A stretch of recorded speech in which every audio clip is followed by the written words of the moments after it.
What if I told you that there are over 3.9 million American citizens who pay federal taxes, serve in the military, and fight in America's wars, but cannot vote for their own president? What if these Americans have been begging to become a full state for over 70 years, but Congress keeps saying no?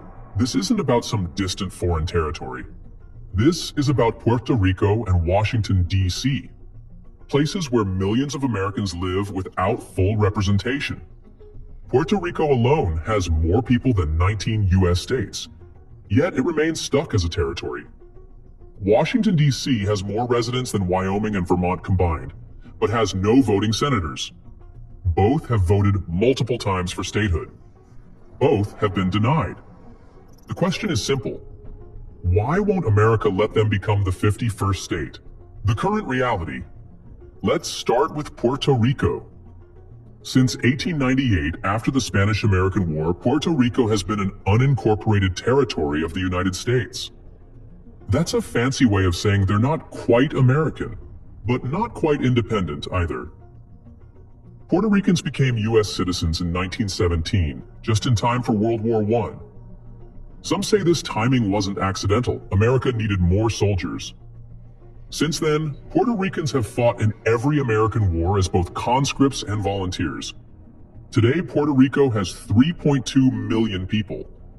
That's more than Iowa, Utah, Arkansas, Mississippi, Kansas, Nevada, New Mexico, West Virginia, Idaho, Hawaii, New Hampshire, Maine, Montana, Rhode Island, Delaware, South Dakota, North Dakota, Alaska, Vermont, and Wyoming. Yet Puerto Rico gets just one non-voting representative in Congress. They can't vote for president. They don't get the same federal funding as states. When Hurricane Maria devastated the island in 2017, Puerto Rico was denied $755 million in emergency funds that would have been automatically given to any state. Washington, D.C.'s struggle. Now let's talk about Washington, D.C. Nearly 700,000 Americans live in the nation's capital. They pay more federal taxes per person than residents in 19 states. They serve on juries, start businesses, raise families, and contribute billions to the national economy. But D.C. residents are treated as second-class citizens. Congress can overturn any local law D.C. passes. They can block D.C.'s budget. They can interfere with local funding. Imagine if Congress could just decide to change your city's laws or stop your local government from spending money it raised from local taxes. D.C. residents have license plates that say "Taxation without representation," the same slogan from the American Revolution. The irony is thick. The birthplace of American democracy denies democracy to its own residents. The voting record. Here's what makes this even more frustrating. Both places have repeatedly voted for statehood. Puerto Rico has held 7 referendums since 1967. In 2012, 54% voted against keeping their current status, and 61% chose statehood. In 2017, 97% voted for statehood, though only 23% showed up to vote.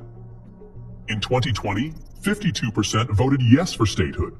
And in November 2024, 57% voted for statehood again.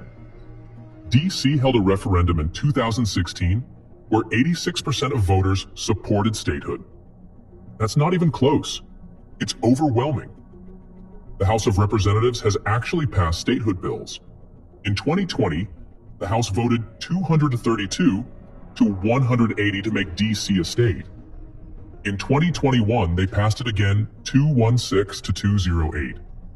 In 2022, they passed a Puerto Rico status bill, 233-191.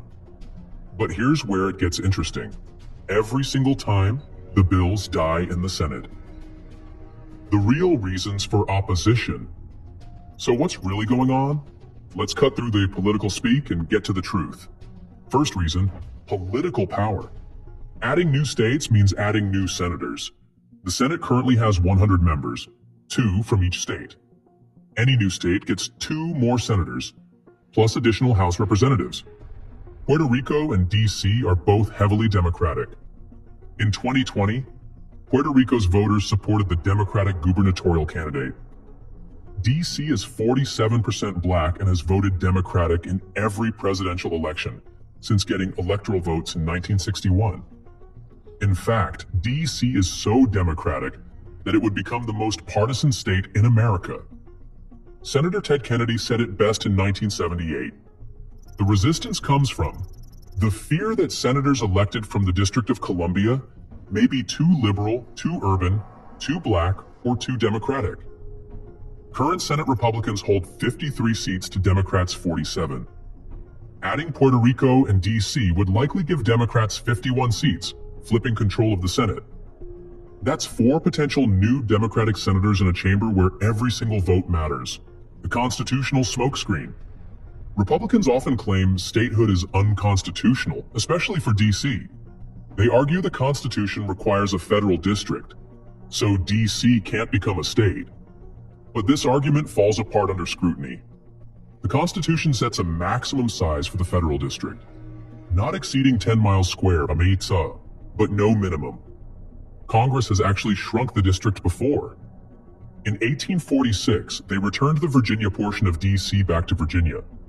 The current statehood plans would shrink the federal district to just include the White House, Capitol, Supreme Court, and National Mall, places where almost nobody actually lives. The residential and commercial areas would become the new state. As for Puerto Rico, there's no constitutional barrier at all. The Constitution gives Congress clear power to admit new states, and 37 states have joined the Union through simple legislation. The economic excuses. Another common excuse is economics. Critics point out that Puerto Rico has $129 billion in debt and higher unemployment than U.S. states. But here's the catch-22. Puerto Rico's economy struggles partly because of its territorial status.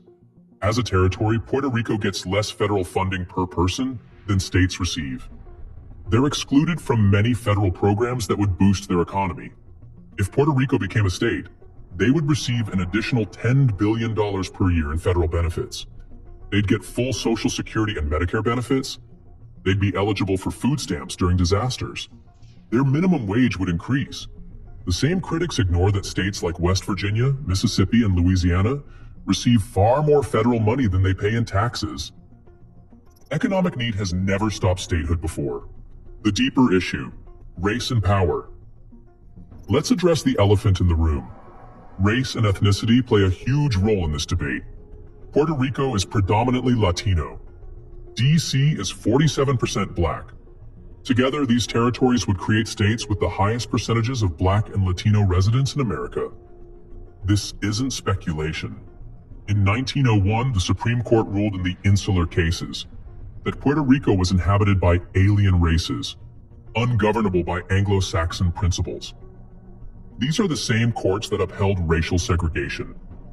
For over a century, Congress has systematically denied representation to millions of Americans of color.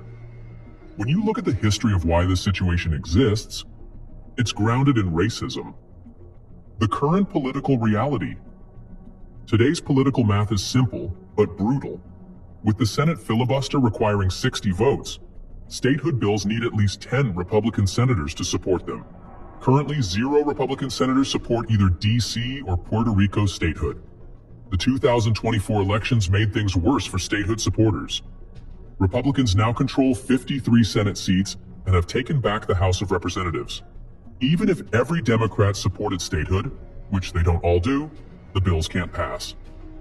Senator Joe Manchin, a Democrat from West Virginia, opposed DC statehood and said it should require a constitutional amendment. Other moderate Democrats have been hesitant to fully embrace statehood. What this means for America. This situation represents a fundamental contradiction in American democracy. We're a nation founded on the principle of no taxation without representation. Yet we deny representation to nearly 4 million tax-paying citizens. America criticizes other countries for their elections and lack of democracy, while maintaining what Puerto Rico's leaders call the oldest colony in the modern world. The average Black American receives only 75% as much representation as the average white American in the Senate. Adding DC and Puerto Rico as states would help address this racial inequality in political power. So why won't America let Puerto Rico and DC become the 51st and 52nd states? It's not the Constitution. It's not economics.